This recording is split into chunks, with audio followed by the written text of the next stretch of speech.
Rouge et Bleu, le podcast 100% SNK. Une collaboration Sweet FM Ouest France avec la participation de Foot Normand. Un épisode animé par Joris Marin. Salut à tous, Rouge et Bleu est de retour pour de nouvelles aventures consacrées au Stade Malherbe-Caen. Place au 37e numéro, podcast lancé par la radio Sweet FM et par le journal Ouest France avec la participation de Foot Normand. C'est l'événement du jour, voici le retour d'un homme dont on avait perdu la trace. Salut Valentin Pinault de Ouest France. Salut à tous. Comment vas-tu ? Ça va, écoute. Tu es vivant, ça fait plaisir. Ouais, je suis vivant. Tu as suivi en fait le Vendée Globe pour Ouest France. T'es resté combien de temps toi au Sable d'Olonne ? C'est ça, je suis resté 2 semaines avant le départ, puis là en Suisse à distance. Et ça te manque pas ? Non, écoute, on retrouve nos petites habitudes et le SMK notamment. Tiens d'ailleurs, le Vendée Globe, classement dominé par un Havrais, Charlie Dalin. Ça c'est pour Gaëtan Brouillard qui n'est pas là, mais comme quoi les Havrais sont plutôt bons dans le sport, pas seulement en football. Il va avoir des boutons s'il écoute ça. C'est pas ton pronostic en plus de vainqueur ? C'est mon pronostic, Charlie Dalin. Bon, c'est encore long. Tout ça pour embêter, pour emmerder le chef, Gaëtan Brouillard, non ? Ouais, c'est ça. Mais il est bon, Charlie Dalin. Déjà deuxième sur une précédente participation ? Oui, d'aucuns disent qu'il l'a déjà gagné, mais qu'il l'a pas vraiment gagné. Et là, il a l'occasion de vraiment le gagner. Allez, on revient au foot. Salut Morgane Huguen de Ouest France. Salut Loris, salut tout le monde. Est-ce que Valentin vous a manqué au bureau ? Bah franchement, ouais, ça faisait longtemps que je l'avais pas vu. On n'avait pas pu faire nos petites parties de ping-pong et voilà, je suis sûre que j'ai progressé en son absence en plus. Parce que jusqu'à maintenant, il te battait ? Oui, bon, je pense même encore maintenant, mais... Mais est-ce qu'il est du genre à tricher ? Non, franchement, pas du tout. C'est ma fête, j'ai l'impression aujourd'hui. C'est le 14 février. C'est gentil. Salut Mathieu Billot de Foot Normand. Comment ça va toi ? Ça va pas mal. Toi tu vas pas au Sable d'Olonne, mais toi tu... Bon bah si Valentin veut m'emmener au Sable d'Olonne, je dirais pas non, c'est pourquoi pas. Toi tu traverses la Normandie, t'es sur la route presque tous les jours. C'est possible, ouais. C'est la fin de saison, c'est la fin d'année. C'est la fin de saison, le mec il s'emballe, c'est la fin d'année. C'est un petit peu chargé, ouais, avec la Coupe de France notamment. Est-ce qu'il a changé Valentin, non ?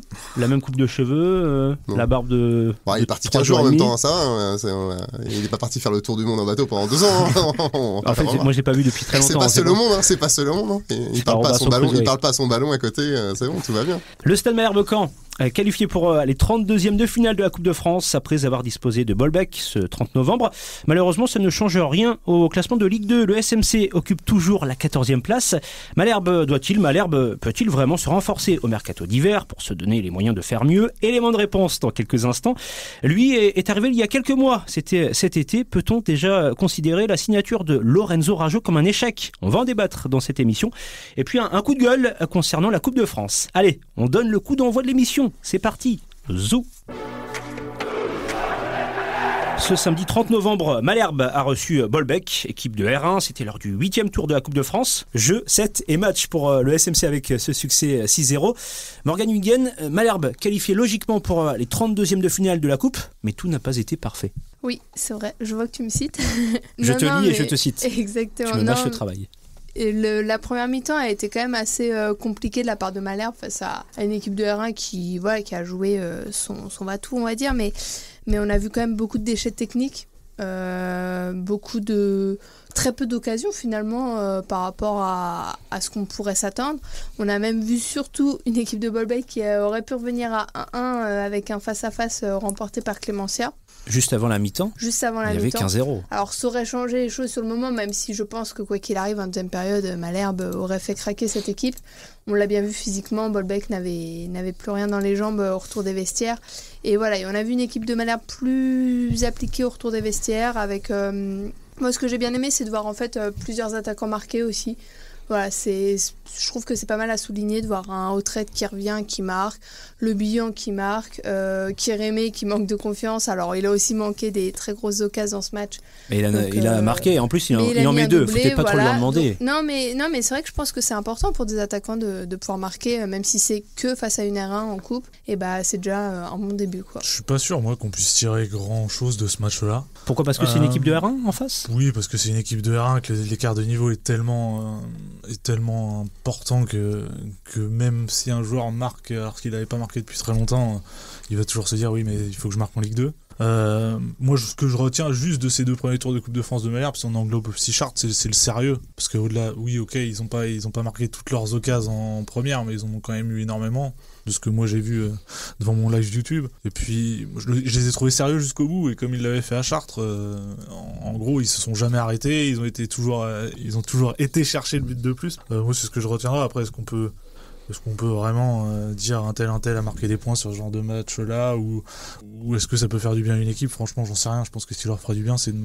gagner les 2 prochains, s'ils arrivent à le faire. Mais tant que la situation reste comme ça, il n'y a pas de toute façon, tu vois, à la fin du match, quand tu fais des réactions d'après-match sur ce match-là, tous, naturellement, sans qu'on leur pose la question, parlaient déjà de Laval et de Dunkerque. Enfin, tu sens quand même que le championnat, c'est la priorité, c'est le cas. Et ils étaient tous en train déjà de se projeter sur ça. Ça doit donner, Mathieu, de l'allant pour la Ligue 2, pour le championnat. Je crois que quand on est une équipe professionnelle et qu'on affronte une équipe hiérarchiquement inférieure, et là de 4 divisions, l'objectif, comme dit Nico Sub, c'est qu'on parle pas de vous le lundi matin. Donc c'est-à-dire que vous faites pas sortir. Loupé. Voilà.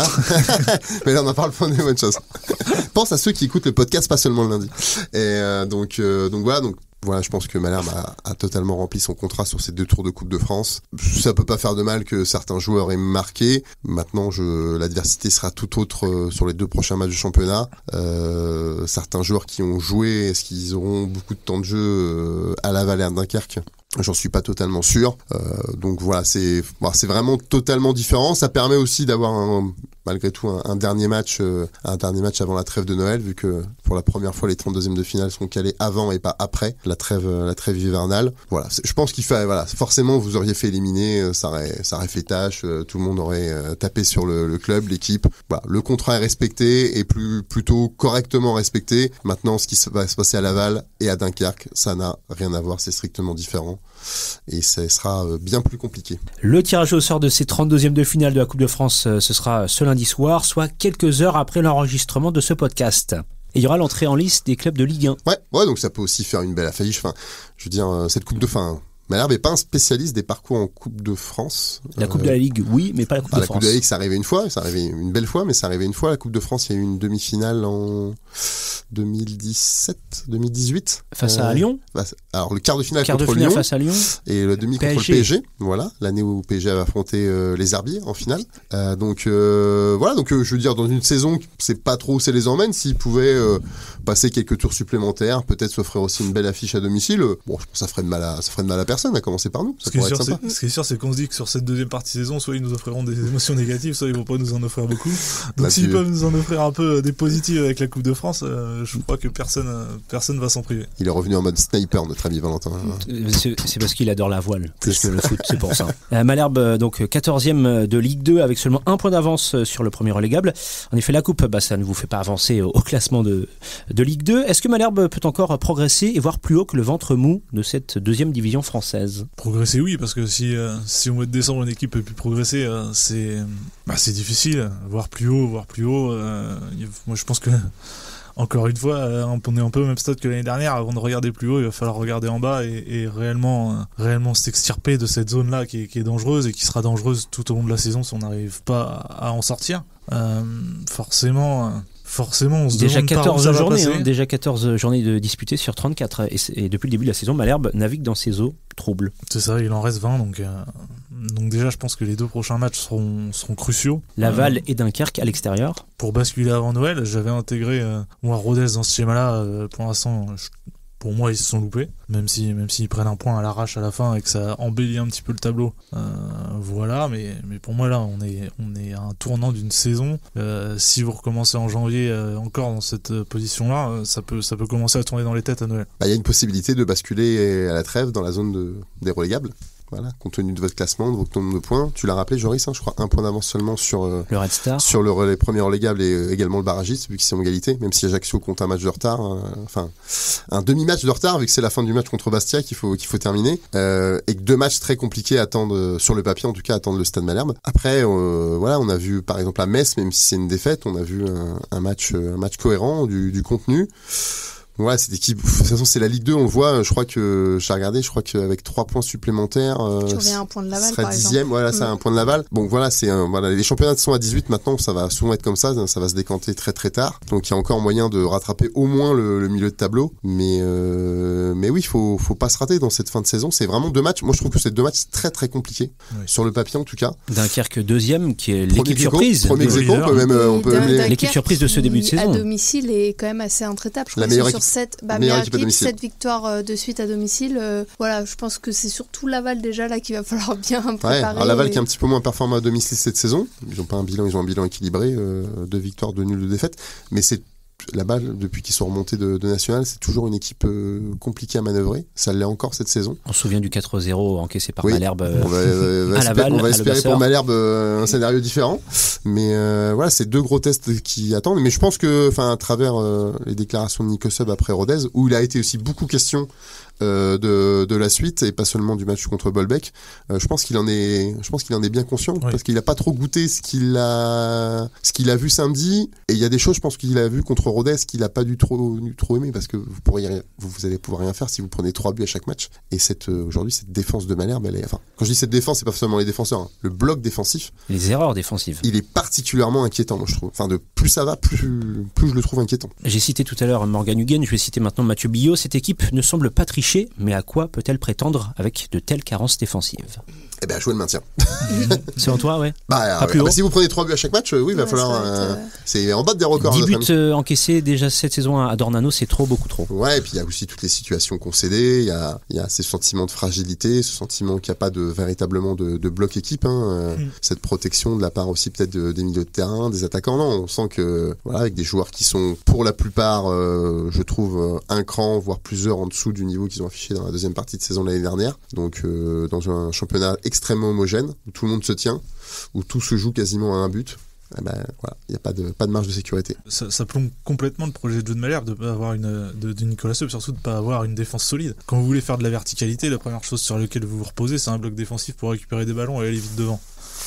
Là, le nombre d'occasions que vous subissez fait que vous commencez à douter, vous reculez et vous arrivez même plus à faire cette transition que vous voulez chercher dans votre plan de jeu. Donc clairement, je pense qu'on est tous unanimes là-dessus. Le rebond de Malherbe peut passer que par derrière. Il faut être optimiste, parce qu'il faut aussi se souvenir qu'il y a un an, à la même période, Malherbe était 16e. Au final, à la fin de la saison, 6e position, à seulement 1 point des barrages d'accession. Ouais, c'est un petit peu, je sais qu'on a souvent répété ça, je me permets. Je pense qu'il va falloir arrêter de faire cette comparaison, parce que je trouve qu'elle est extrêmement dangereuse. Parce que soi-disant, la saison dernière, vous avez fait ça, vous allez refaire la même chose. C'est rien à voir. L'année dernière, il y avait un contexte différent, changement de coach, une dynamique qui s'est créée, des joueurs qui se sont aussi un peu pris en main. Ça n'a strictement rien. Je pense vraiment, alors nous on peut le dire, ça n'engage à rien. Et j'espère que à l'intérieur du club, ils pensent pas ça. C'est pas parce que la saison dernière il s'est passé ce qui s'est passé que ça va se reproduire. Je crois que l'accroche c'était savoir s'ils pouvaient progresser et grimper au classement, comme dit Valentin, qui regardent surtout derrière et qu'ils essayent de s'éloigner de cette zone le plus rapidement possible, parce que moi je pense qu'il y a une vraie possibilité que vous passiez Noël dans la zone rouge. Surtout qu'en fait ce qu'on ne voit pas depuis le début, c'est justement une dynamique qui se crée. Je crois que le maximum qu'a fait Malherbe, c'était 2 victoires de suite. Et, au mois de septembre. 2 fois. 2 fois. D'abord sur 2 matchs à domicile, Ajaccio et Amiens. Et après, il y avait Martigues et Bastia. Mais qui sont pas non plus sans manquer de respect à Martigues par exemple et tout, ça restait soit à domicile, soit contre un adversaire pas dans sa meilleure moment non plus, dans son meilleur moment.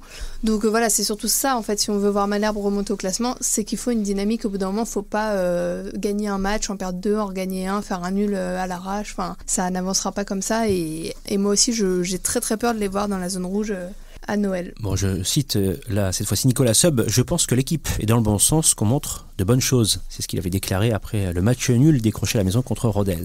Je pense qu'il le pense vraiment, parce que s'il le dit, il fait pas que de le dire, il le répète. Je pense qu'il le pense vraiment. Moi, je suis un peu mitigé sur cette question-là. Oui, il y a peut-être quelques progrès dans le jeu qui sont, déjà vu d'où il partait, c'est normal qu'il y ait des progrès. Est-ce que c'est des progrès suffisants ? Non, parce que ça permet pas encore de gagner. Je sais pas. Est-ce que est-ce que je pense que de toute façon ça passera forcément par des victoires et que vous soyez bon dans le contenu ou pas bon dans le contenu, j'ai envie de dire on s'en fiche un peu en ce moment, il faut juste gagner des matchs, donc des fois est-ce qu'il faut pas sacrifier un peu le contenu pour gagner des matchs, c'est la question. Donc 2 matchs de Ligue 2 avant la fin de l'année, deux déplacements à Laval puis à Dunkerque, tout en sachant que cette saison en Ligue 2 à l'extérieur, les meilleurs résultats du SMC se limitent à une victoire face à Martigues sur terrain neutre, un match nul contre le Red Star, à savoir les 2 derniers de cette Martigues, Ligue 2, et Martigues en effet ne joue pas à la maison mais du côté de Guignon, donc c'est terrain neutre en effet, donc c'est pas très significatif. C'est sûr que c'est pas chez peut-être pas apporteur d'espoir. Ou alors on a changé la carte de France. Malherbe peut-il vraiment se renforcer au mercato d'hiver ? Nicolas Seub semble l'espérer, même si ce n'est peut-être pas le meilleur moment pour faire de bonnes affaires, de très bonnes affaires. Écoutez justement l'entraîneur Canet. Souvent, les joueurs qui sont disponibles sont des joueurs qui sont en manque de rythme, de temps de jeu et qui viennent chercher un second souffle. Et les opportunités à saisir qui peuvent amener un plus-value peuvent coûter de l'argent. Est-ce qu'on est à même de pouvoir les acheter ? Voilà. Sachant que il peut avoir des prêts de 6 mois ou il peut avoir aussi l'anticipation du mercato d'été sur des projets à plus long terme. Voilà, mais ça, tout dépendra des offres qu'on pourra donner et puis des possibilités de plus-value qu'on peut amener à l'effectif. En tout cas, s'il y en a, il n'y en aura pas pléthore, mais il faut cibler des choses qui nous manquent. Après, il y a des postes aujourd'hui qui nous font un petit peu défaut parce que blessure à répétition, je pense au poste de latéral droit notamment. Est-ce qu'il faudra ou pas en fonction de ce qui se passe, mais donc c'est une réflexion aussi, voilà. Et puis aussi peut-être renforcer le secteur défensif parce qu'on a Manu Intime qui est régulièrement blessé, donc il y a tout ça aussi à réfléchir. Malherbe peut-il vraiment se renforcer au mercato d'hiver ? Valentin Pinault. Peut-il, doit-il, va-t-il ? Doit-il ? Je pense qu'il le doit. Peut-il ? Je sais pas, j'ai un doute en fait. Parce que pour se renforcer sur le mercato d'hiver, encore plus que sur le mercato d'été, je pense qu'il faut l'anticiper. Parce que c'est vraiment un mercato particulier, comme Nicolas Seub le disait. Et souvent, c'est des joueurs qui jouent pas trop dans leur club, qui veulent rebondir, des joueurs que l'on doit relancer, etc. Donc il faut déjà avoir le nez pour aller trouver ces joueurs-là et savoir s'ils vont ou non réussir à s'intégrer dans un effectif. Et moi, je me dis que sans cellule de recrutement à date au Stade Malherbe, c'est quand même difficile d'avoir travaillé et identifié ces joueurs-là et pour aller vite et être efficace sur un mercato comme ça. Parce que pour le moment, c'est Nicolas Seub en lien avec Gérard Prêcheur, le directeur technique. Ce sont les 2 hommes forts de la cellule de recrutement en attendant la formation justement d'une véritable cellule de recrutement. Après, moi je vais être honnête, on ne sait pas non plus exactement ce qui se passe en coulisses au niveau... Enfin, il peut se passer des choses et par exemple, moi je suis pas au courant. Enfin, il y a peut-être des gens qui bossent et on nous le dit pas ou on le sait pas. Donc il y a encore pas mal de flou quand même si petit à petit le projet prend forme, mais il y a encore pas mal de flou et effectivement il y a pas de, ce qu'on peut dire c'est qu'il y a pas de directeur sportif opérationnel qui travaille sur le dossier. On sait pas vraiment ce que font parce qu'il y a une cellule de recrutement. Techniquement il y a des gens qui en font partie. C'est ça. Frédéric Viseux et Denis Moutier, voilà, qui faisaient partie on va dire sous l'époque Olivier Piqueux et Johan Edlin. Au moment où on se parle, Johan Edlin est toujours un salarié du club, même si il n'occupe plus ses fonctions. Donc voilà, il y a pas mal de flou encore, mais ça veut pas dire qu'il se passe pas des choses. C'est pas parce qu'on les sait pas. Voilà, ça m'étonnerait que. C'est-à-dire que toi, tu penses qu'il y a des gens qui travaillent au mercato hivernal de Malherbe actuellement ? Je dis que c'est une possibilité. Je dis que j'en sais rien. C'est différent, mais c'est une possibilité. C'est pas parce qu'on ne le sait pas que ça ne se produit pas. Voilà, après, de toute façon, mercato d'hiver, vous aurez combien de renforts si on a ? Allez, 3 max. 2 ou 3. 3 max. Bon, voilà, c'est pas non plus. On va marché d'ajustement. Et on va y venir après. Quels seront ces recrutements ? Est-ce que c'est des options pour 6 mois après, par exemple Ligue 1, manque de temps de jeu, donc vous savez très clairement que vous n'allez pas les garder l'été prochain ? On se souvient d'Amine Salama il y a un an. Qui est arrivé, je crois, dans les dernières heures ou derniers jours du mercato. Le 31 janvier 2024. Donc, je peux vous dire que, voilà, c'est plus des questions d'opportunité. Soit c'est un recrutement de joueurs que vous allez par exemple faire signer 2 ans et demi. Ils vont faire les 6 mois, mais c'est des joueurs sur lesquels vous avez compté qui sont peut-être des titulaires indiscutables la saison d'après. Donc, ces 2 choses-là. Là, le recrutement d'un joueur de 2 ans et demi, je pense qu'effectivement, il faut que ça s'anticipe, il faut que ça se travaille, il faut que tout le monde soit d'accord. La question du joueur de 6 mois, c'est différent. Et sans remettre une pièce dans le jukebox, même si on sait rien, quand vous recrutez un joueur de 2 ans et demi, même si on sait qu'au foot ça va vite, c'est bien de savoir qui va être le coach, qui va être le directeur sportif, de quelle manière vous allez jouer. Parce que si vous recrutez un mec qui joue tel football et que 6 mois après vous engagez un coach ou un directeur sportif qui prône un football totalement différent, c'est un peu... Et puis sans être pessimiste, faut aussi savoir ce que tu joues, parce que si tu joues le maintien et que tu recrutes un mec de 2 ans et demi, c'est pas aussi la même chose que si tu le promets d'aller jouer tout de suite là-haut, quoi. Enfin... Ouais, il y a un risque après, bon, faut... Tu joues entre la 5 et la 16e place. C'est à peu près ça, ouais. D'ailleurs, est-ce que ce soit la 6e ou la 15e, ça donne pas le droit à grand-chose. Mais voilà, après, dans l'extrait qu'on a entendu, il y a des besoins qui sont exprimés, donc des besoins qui ne surprendront personne parce qu'ils sont répétés par Nicolas Sot depuis 1 an. Parce que Amin Salama, c'était déjà cette logique-là. Ouais, tout d'abord, des joueurs de vitesse. Donc des joueurs de côté, voilà, de vitesse, voilà, ça surprendra personne. Ils sont pas arrivés depuis 1 an, donc est-ce qu'ils arriveront là? Voilà. Par contre, ce qui est plus étonnant, c'est qu'il cible le secteur défensif dans son intégralité. Voilà, donc c'est vrai que l'histoire du défenseur central, c'est quelque chose qui est apparu un peu sur les réseaux sociaux. On va dire qu'à la lecture des résultats et des performances défensives, comme on dit avant, c'est pas non plus totalement étonnant. Faut penser que Robin Thomas est en fin de contrat aussi au 30 juin. Je pense que les 6 derniers mois de Manuel Ntime ont rassuré personne, notamment sur son niveau physique, ce qui fait qu'il n'y a pas de doublure réellement solide. Et on peut le dire, la preuve, c'est que du coup, il est sorti à la 50e, c'est ça, contre Bolbec, parce qu'il y a eu une petite alerte, une mini-alerte. Une petite béquille et une mini-alerte, ils n'ont pas pris de risque. Si vous voulez être compétitif en Ligue 2, il faut un joueur à 100% de ses capacités.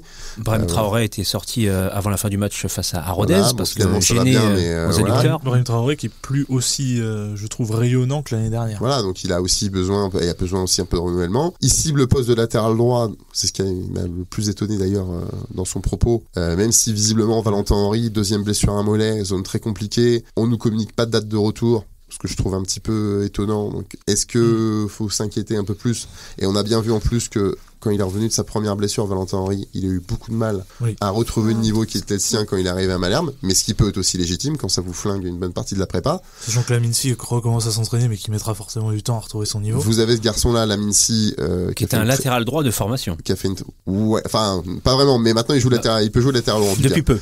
Il peut jouer latéral droit. Il peut très bien jouer latéral droit. Il l'a montré avec l'FC Rouen la saison dernière. Mais il revient d'une opération des croisés, une deuxième opération des croisés à 21 ans. Donc je pense qu'il y a des doutes. C'est aussi un garçon qui est en fin de contrat au 30 juin. Je ne sais pas où ça en est de son histoire de prolongation. J'espère que plutôt que c'est en bonne voie, vu que c'est, j'imagine, un garçon sur lequel on peut construire l'avenir du côté de Malherbe. Mais oui, donc déjà, si vous prenez un mec de côté, un central, un latéral droit, c'est déjà pas mal.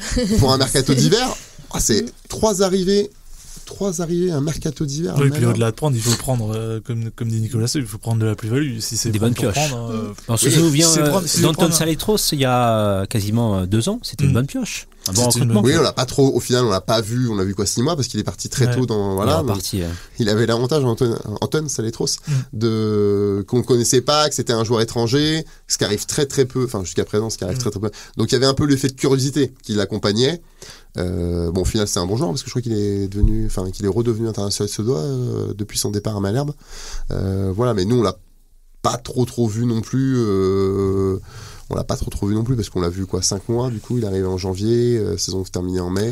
Il avait laissé entrevoir de belles promesses, mais c'était que des promesses. En fait. Donc voilà, mais oui, il y a des bons joueurs, il y en a partout en France, à l'étranger, les autres clubs y arrivent, donc il n'y a pas de souci, mais oui, il faut...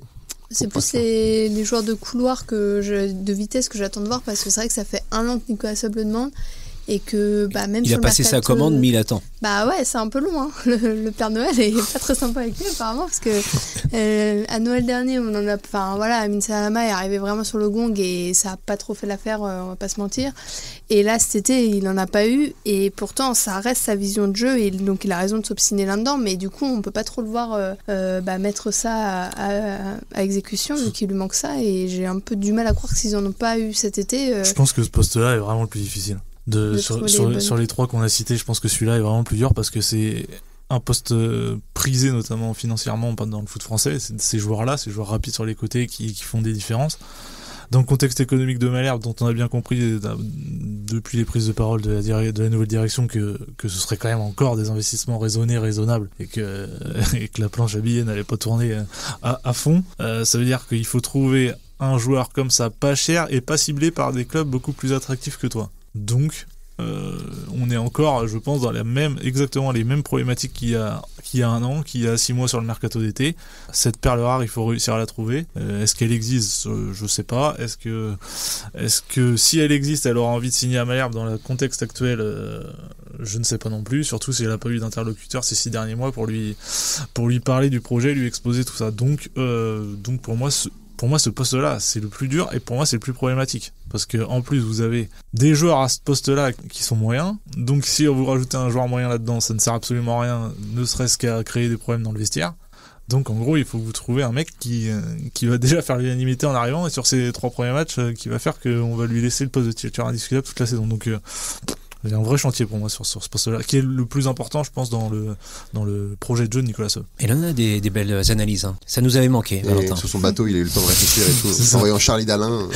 Le Havre voguer vers l'horizon. Exactement. C'est l'aspect financier qui aura en tout cas le dernier mot. Oui, enfin c'est toujours comme ça. Après, si c'est des prêts, c'est un salaire à prendre en charge ou alors une partie d'un salaire. Après, si c'est des transferts payants, on sait pas parce que ça fait très longtemps qu'il y en a que Malherbe ne dépense plus. Du coup, peut-être Saletros, je me rappelle bien, il était en fin de contrat Saletros. J'ai le souvenir de Bilal Brahimi qui a été un transfert payant. Enfin, de toute façon, quand Octree est parti, je crois qu'on a fait les bilans et il y en avait très peu eu. Donc, ça fait bien longtemps qu'on sait plus trop ce que c'est des transferts payants. Après, vous êtes en Ligue 2 et vous êtes devenu un club moyen de Ligue 2, donc ça paraît logique aussi que vous ne mettiez pas. Alors là, maintenant, est-ce que les nouveaux dirigeants mettront sur le mercato des moyens financiers importants? Bon, déjà, visiblement, il faut qu'ils bouchent les trous, qui sont visiblement plus importants que ce qu'ils pensaient au départ. Bon, visiblement, ils se sont engagés à le faire, vu qu'ils ont passé l'obstacle de la NCG sans la moindre sanction. Donc, déjà, ça, c'est plutôt bien. Mais est-ce qu'ils sont prêts encore à remettre? Est-ce qu'ils vont se dire, bon, la saison, allez, on va estimer qu'on est en capacité de se maintenir avec cet effectif-là et qu'on fera un petit peu tapis, parce qu'il y a beaucoup de joueurs en fin de contrat. Ils vont peut-être aussi vouloir donner un nouvel élan sportif. Si Malherbe est 16e fin décembre, ils vont peut-être se dire on va accélérer au niveau du recrutement. Oui, je crois que ça dépend si j'ai des 2 matchs. On revient à la discussion origine, ne serait-ce que si vous faites 4 sur 6, ils vont se dire est-ce que ça vaut le coup de peut-être mettre 1 euro sur un joueur moyen? Non, peut-être qu'on en mettra 2 sur un très bon mais qu'on aura anticipé, préparé l'été prochain. J'ai aucune info là-dessus moi perso, mais j'ai l'impression qu'on va plutôt assister vraiment à un mercato d'ajustement sur les 6 prochains mois pour être sûr de pas courir à la catastrophe. J'ai l'impression que vraiment cette saison, c'est vraiment devenu une saison de transition pour l'été prochain, enclencher vraiment la phase 1 du projet. Je sais pas ce que vous en pensez. Moi j'allais dire une chose, c'est que bon, le mercato c'est tout le mois de janvier, mais comme toujours ça se passe toujours dans les derniers jours, voire les dernières heures. Donc d'ici on va dire le 25 janvier pour résumer, il y a peut-être 5-6 journées de Ligue 2. Donc où vous en serez au classement dans 5-6 journées et on sait comment si ça se passe. S'il y a vraiment une situation d'urgence comme de par hasard, là ça va se débloquer. Et si ils ont rétabli la situation et qu'ils sont autour de la 10e place, peut-être qu'on va se dire finalement cet effectif-là, effectivement, il peut se maintenir tranquillement. On va l'amener au bout et puis l'été prochain, on verra pour les changements plus en profondeur, avec encore une fois de nombreux joueurs en fin de contrat ou qui arriveront à 1 an de la fin de leur contrat. Voilà, il y a quelques enjeux. Il y a des joueurs dont on parle plus. C'est marrant, mais c'est vrai que dans la présidence précédente, un garçon comme Tidjam Gomis, peut-être qu'on en reparlera, mais c'est marrant, on n'en parle plus alors qu'il est en fin de contrat dans 6 mois et qu'il peut s'engager où il veut pour janvier. À force d'avoir dit qu'il partirait à tous les mercatos, à un moment, il est toujours là. On commence à se taire un peu. Et finalement, il va. Non, on disait pas qu'il va partir à tous les mercatos. On disait que pour Malherbe, il y avait le risque qu'il parte gratuit à une date donnée s'il ne prolongeait pas ou qu'il n'était pas vendu. Ce qui est pas exactement la même chose. Et ça, c'est toujours vrai, d'ailleurs. Mais il y a quand même quelques enjeux. On parlait de la Mincy, qui est en fin de contrat aussi. Ça reste à mon avis un joueur sur lequel il faut s'appuyer, notamment dans l'optique de la saison prochaine. Enfin, il y a pas mal de choses quand même à gérer pour Malherbe. Donc c'est vrai qu'aujourd'hui, n'ayant pas de dirigeant vraiment référent dans le domaine sportif pro, je parle parce que Gérard Préchard nous a bien fait comprendre quand même qu'il dépannait sur à ce niveau-là, enfin en tout cas du niveau du recrutement des pros. C'était vraiment donner un coup de main en attendant que quelqu'un arrive. C'est vrai que là, c'est comme Charlie Dalin, on navigue un peu à vue. J'ai une question que je me pose, ça me vient comme ça, mais est-ce qu'il faut pas non plus envoyer quelques gages à Nicolas Seub en répondant à une ou deux de ses commandes quand même, parce que cet été on a répondu quand même timidement à ses commandes. Là, si vous lui refaites ça, est-ce qu'à un moment le coach va pas s'agacer et dire est-ce qu'on me suit ou est-ce qu'on me suit pas? C'est sûr que si on lui donne pas les outils pour travailler comme il le souhaite, il peut pas bricoler. Exactement. Donc est-ce que ce qui va se passer va peut-être nous en dire un petit peu plus sur la façon dont ça va se passer pour Nicolas Seub avec cette nouvelle direction, notamment quel poids il a réellement dans les choix? Est-ce que je pense qu'on va peut-être avoir 2-3 clés quand même là-dessus. Pour que Malherbe progresse au classement, il faut prendre moins de buts. Oui. Donc je pense presque même la priorité c'est plutôt le central voir le latéral droit s'ils estiment que Valentin Henry et Lamincy, leur état de santé malheureusement ne leur permettent pas en janvier d'être pleinement opérationnels. Je pense que le poste de latéral il est quand même primordial, même presque plus que le défenseur central, parce que il y a quand même une défense de Malherbe dont il manque un peu une jambe de chaque côté presque depuis le début de la saison en fonction des absences, etc. Donc comment vous voulez que votre défense soit solide si déjà les 4 joueurs qui la composent ne sont pas les meilleurs et ne sont pas forcément tous à leur poste. C'est pour ça que pour moi il faut presque plus qu'un latéral droit, il faut un latéral polyvalent, un mec capable de jouer à droite et à gauche, parce que de l'autre côté si le que je se pète, je pense qu'on est dans la même situation qu'à droite. Mais ça, t'as pas de doublure en défense, tu prends beaucoup de buts par rapport à l'année dernière, et le joueur de vitesse il est important dans le style de jeu que veut mettre en place Nicolas Sub, mais finalement t'as quand même cette chance à Malherbe d'avoir encore Alex Mendy qui est capable de te marquer des buts et qui fait qu'aujourd'hui, même si ton attaque est peut-être pas la meilleure, elle reste quand même efficace sur des matchs, et si tu te prends pas de but tu peux gagner les matchs. Le problème de Malherbe c'est pas spécialement l'attaque, même si tous les profils ne sont pas au final, ça à l'échelle d'un club de Ligue 2 qui aujourd'hui joue le maintien, ça marque quand même plutôt pas mal à Malherbe. Donc c'est vrai que s'il y a l'enveloppe que pour 1 ou 2 joueurs, c'est peut-être plus derrière qu'il faut faire l'effort que devant. Le milieu de terrain Lorenzo Rajo est arrivé à Malherbe à l'été 2024. 13 matchs de Ligue 2 disputés cette saison pour lui sur 14 rencontres. Il a inscrit son premier but face à Annecy, c'était fin août. Depuis, pas grand-chose, pas de stats en tout cas, et surtout pas assez influent dans le jeu canet. Question, peut-on déjà considérer le recrutement de Rajo comme un échec, messieurs, madame ? Moi je veux dire non. Moi je dis non, pas encore. Et Morgane ? Moi non plus, je pense pas encore que ce soit totalement un échec. À vous de développer, tu peux commencer Morgane. Non mais déjà avec Rajo quand il a signé cet été, moi une chose que j'ai vue notamment sur les réseaux et tout, c'est que tout le monde était très content de son arrivée. Enfin, j'ai rarement vu des joueurs qui fassent l'unanimité comme ça quand ils arrivent, où on se dit waouh, une bonne recrue. Il est arrivé libre, donc c'est vrai que c'était aussi une bonne chose. Gratuit, gratis. Voilà, c'est toujours bien. Non mais c'est bien, ça compte. Mais c'est surtout les supporters de Malherbe sont devenus des banquiers depuis quelques années, c'est quand même incroyable. Non mais c'est vrai que humainement ça a l'air d'être quelqu'un de très bien. Donc déjà c'est en termes d'état d'esprit et tout qui colle à Malherbe, et de ce qu'on voyait à Rodez il a quand même des qualités où il peut apporter à cette équipe. Après c'est vrai qu'il a pas le rendement qu'on peut encore attendre, on ne voit pas encore assez mettre sa technicité, enfin même là face à Bolbec, une équipe de R1, personnellement j'en attendais plus. Même en l'absence d'Mvila au milieu il arrive pas à reprendre sa place, mais il faut pas oublier qu'il joue pas à ce poste de numéro 8 où il jouait alors il y a un peu joué, mais où il jouait vraiment à Rodez, où il avait pris ses marques. Quand bien même que lui dise que c'est un joueur polyvalent, voilà, il a pas mal bougé. Et à Rodez, faut pas oublier aussi qu'au début, il a mis du temps à prendre sa place. Donc je me dis, c'est peut-être un joueur qui a besoin de temps d'adaptation quand il va dans un nouveau club. Et voilà, et si on lui laisse sa chance, il finira par avoir toute sa place. Il a 27 ans, il a signé 3 saisons. Rappelons qu'il est arrivé au mois d'août. Il n'avait pas fait de grosses prépas physiques cet été. Avant d'arriver à c'est tôt, moi je trouve. C'est vas-y Val. Moi je vais pas mentir, pour l'instant je suis déçu. Quand il a signé, je me suis dit bonne pioche, ça va être le dépositaire du jeu que Malherbe attendait, etc. Alors j'ai eu de belles promesses au mois d'août. Il y a eu de belles promesses. J'ai de plus en plus de doutes sur la capacité à justement prendre ce jeu en main à Malherbe et à rayonner dans le milieu de terrain, notamment parce que je trouve qu'il n'existe pas beaucoup dans les duels. Et j'ai un gros doute sur le fait qu'il s'inscrit totalement dans la philosophie de jeu et le plan de jeu de Nicolas Sub. Raison qui expliquerait peut-être pourquoi Nicolas Sub l'avait un peu mis de côté fin septembre, il me semble, un peu à la surprise générale, alors qu'on avait l'impression qu'il montait en puissance. Il l'avait un peu mis de côté, alors il le remet depuis dans une position de numéro 10 alors qu'avant il mettait numéro 8, où on sent qu'il peut avoir des qualités.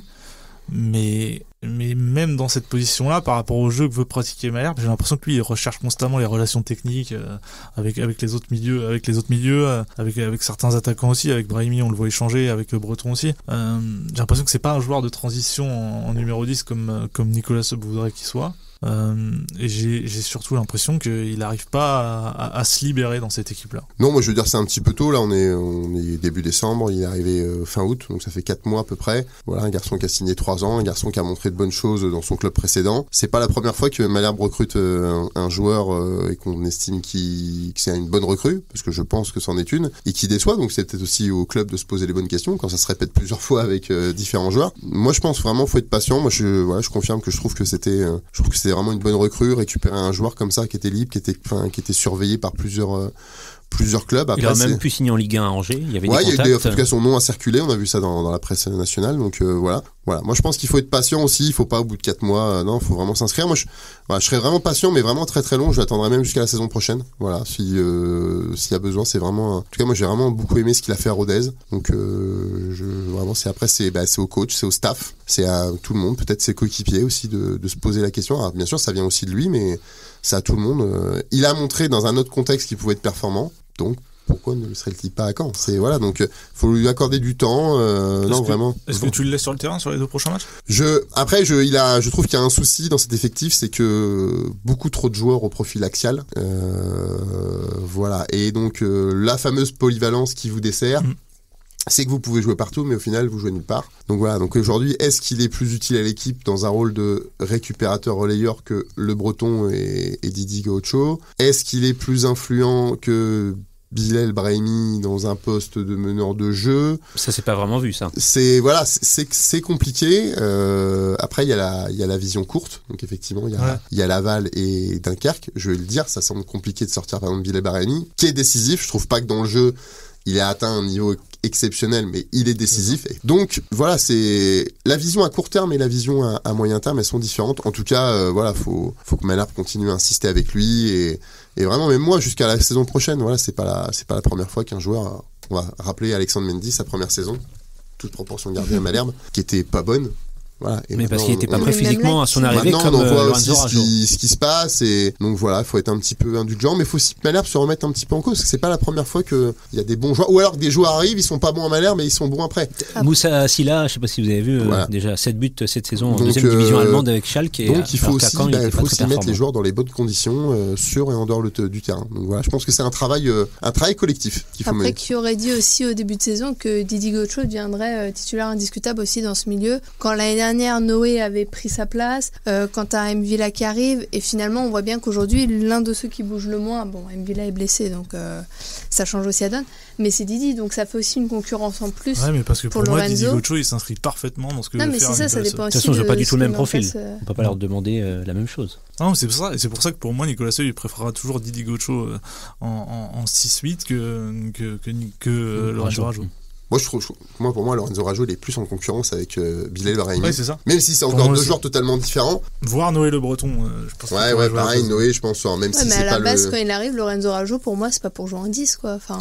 Non, mais après, au départ, on avait bien compris que quand Yann Mvila était opérationnel, qu'il y avait peut-être la volonté de mettre une sentinelle et 2-8. Oui. Donc là, ça se rapproche plus du profil, effectivement, de Lorenzo. Yann Mvila est arrivé tardivement, à court de préparation. Malheureusement, il s'est blessé pour une longue durée, parce qu'on n'en parle pas, mais ça fait très longtemps qu'il est pas sur le terrain et qu'il n'y a pas de date de retour, ce que je trouve pas très bon signe non plus, mais voilà, malheureusement d'ailleurs pour lui.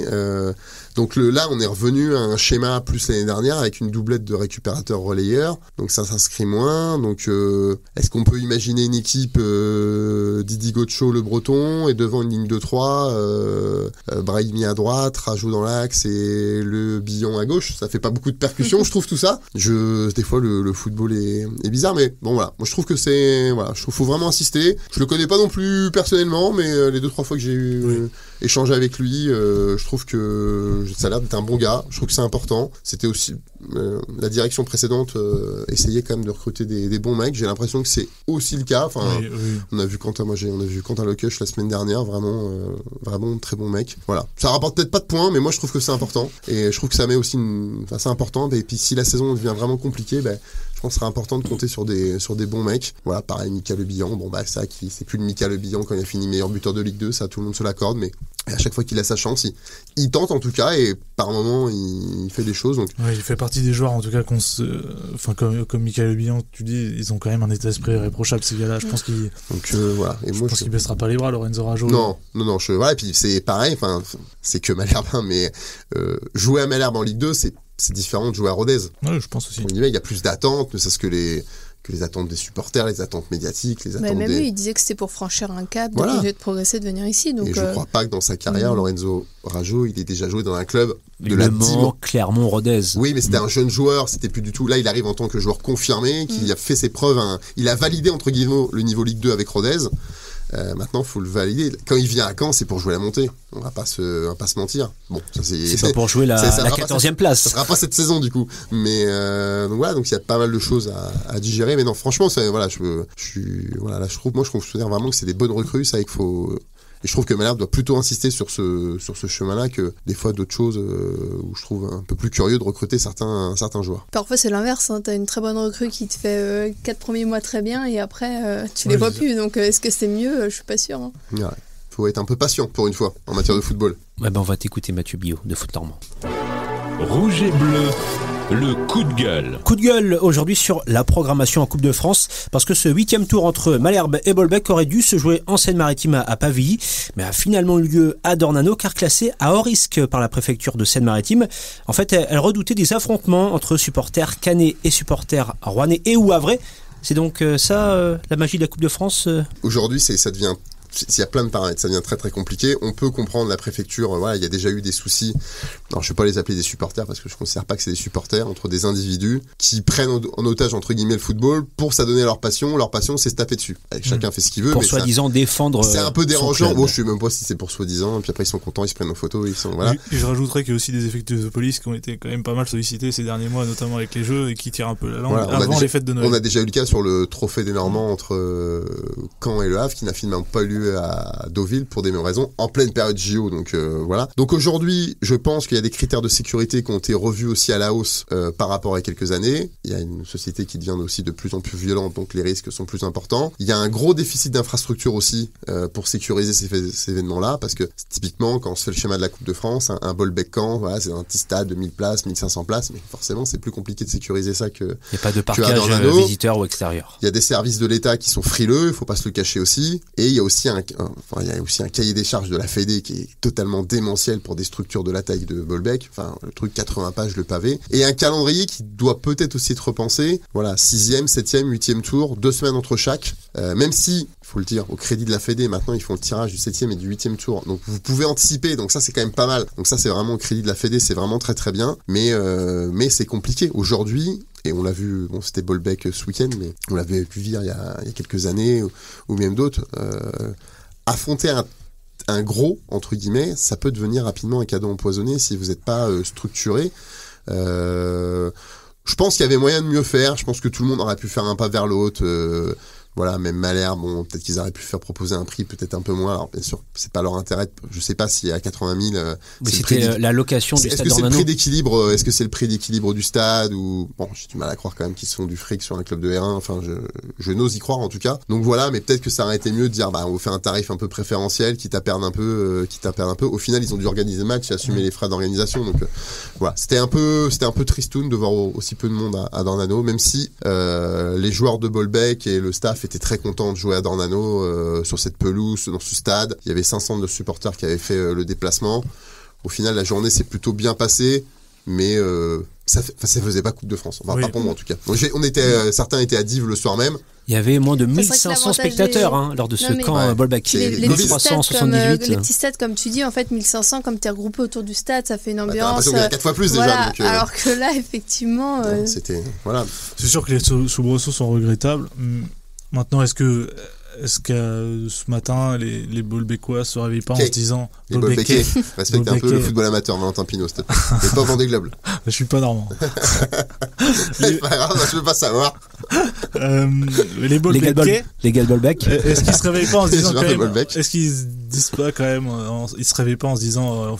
elle est quand même magique cette Coupe de France, j'ai vécu un truc, une aventure que j'aurais jamais vécu dans ma vie. C'est ce qu'a dit le coach à la fin. Non, les gars auront plein de souvenirs. Les dirigeants, ils étaient très contents. C'est sûr que les soubresauts, mais au final, la magie de la Coupe de France, le gardien qui a pris 6 buts, il a dit j'ai 37 ans, je revivrai jamais ça de ma vie. Enfin lui il en a pris plein les yeux quoi. Mais c'était plus côté. On aurait pu faire la même affiche avec 10 000 personnes, je pense. Ah oui, je pense. Si ça avait été mieux anticipé. organisé. Oui, là, c'est Voilà. l'urgence. Voilà, c'est ça la différence. Franchement, les joueurs ils sont contents et tant mieux. Et même Malherbe est content. Hein. Ils n'ont pas été joués sur un synthétique qui date de 15 ans à quasiment 1h30 de route de chez eux. Gros risque de blessure.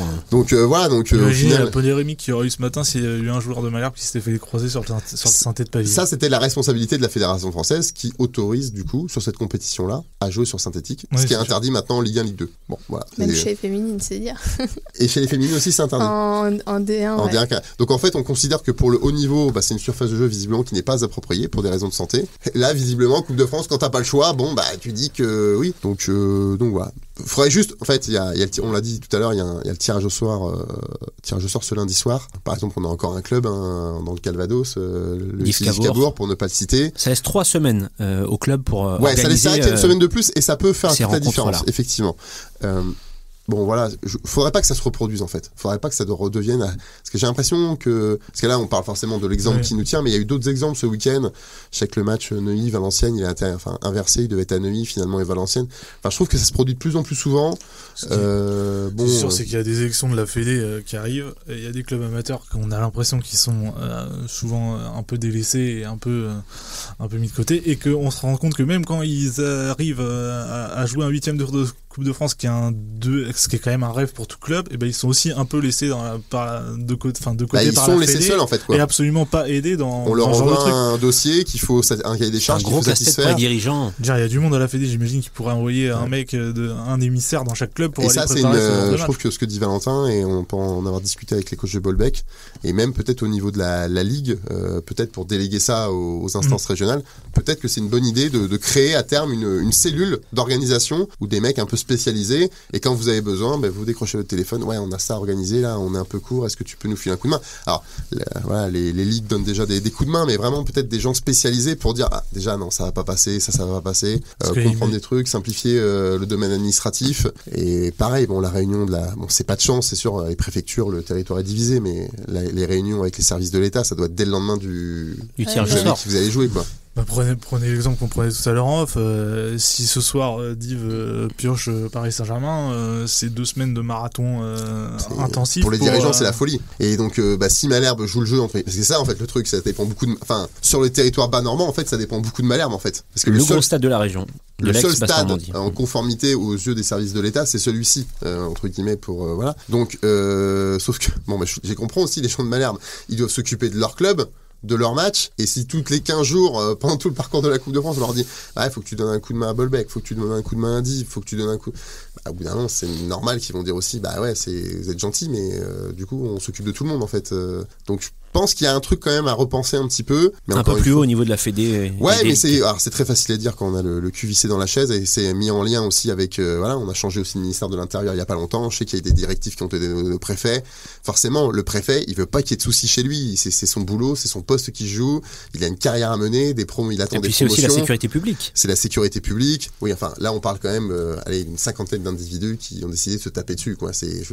On n'est pas non plus sur un truc de fou à sécuriser, hein. Je pense qu'on est plus sur une question d'image que vraiment de sécurité. Et surtout que, ils se tapent entre eux, les gars. Donc, au pire, s'ils veulent le faire, c'est comme ça, c'est bizarre, on comprend pas. Ils vont même pas dans les stades, ces gens-là. Enfin, pour la plupart, c'est hyper bizarre. Je pense que pour des gens comme nous, on peut même pas comprendre ce qui passe dans la tête de ces personnes-là. Donc voilà, c'est aussi, je comprends tout le monde, mais voilà, faudrait pas que ça se reproduise. Place à la devinette. Prochain match des joueurs de Nico Sub ce vendredi 6 décembre à Laval.